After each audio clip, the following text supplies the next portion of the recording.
Yesterday we spoke about ZIM, the zone of intrinsic motivation, and how it involves a conversation. We have to decide between ourselves what will and won't work.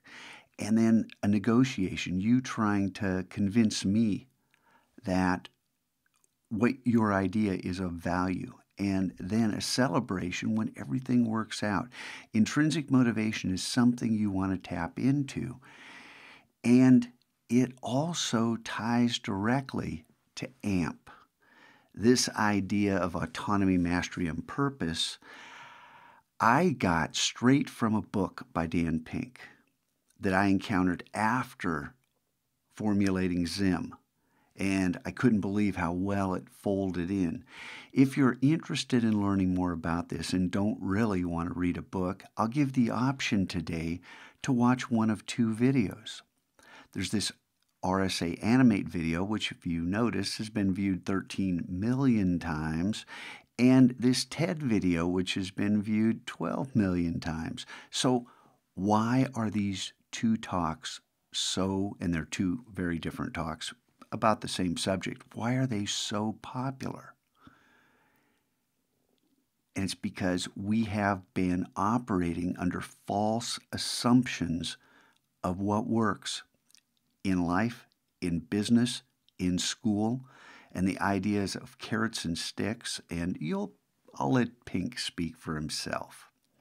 But if you want to get to these videos, they're linked at the YouTube video, but if you ever lose track of the YouTube video, on our research and development page, the very first link, hey look, Drive, and those two videos, the RSA and the TED Talk.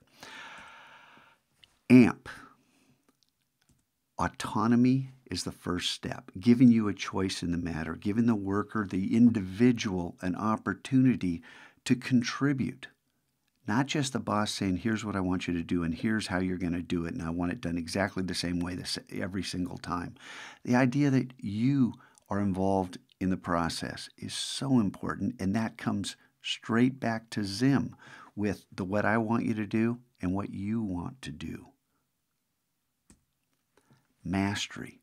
Once an individual is given a certain level of autonomy, the research shows, and if you think about it, it just makes sense that if you're invested in the process, you're naturally going to try to get better. You're going to work towards mastery.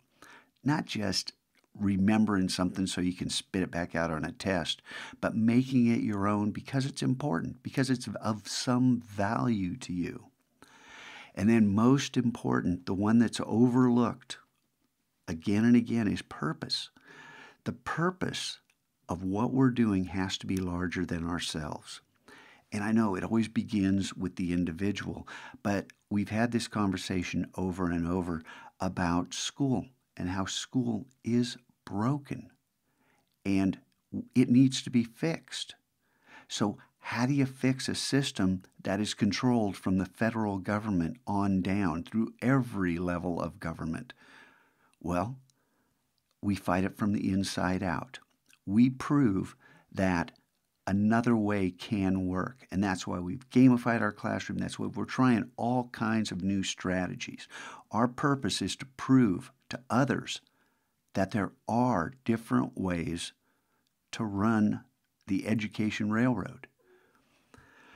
So, AMP to ZIM, I want you to wrap your head around these two concepts, involve them in your participation in the classroom and how you want the rest of the year to go. Remember, negotiate with me. Tell me what you want to do, but it has to serve a greater purpose. There has to be a reason for what you're doing. Wanting to make a video is great. Wanting to make a video about something specific in order to solve a specific problem is fantastic. That's something we're going to run with. So, again, you have the option of watching those Pink videos or not. You can get back to work, but I do encourage you, if not today, sometime in the future, check them out because you'll be surprised at what the research has shown.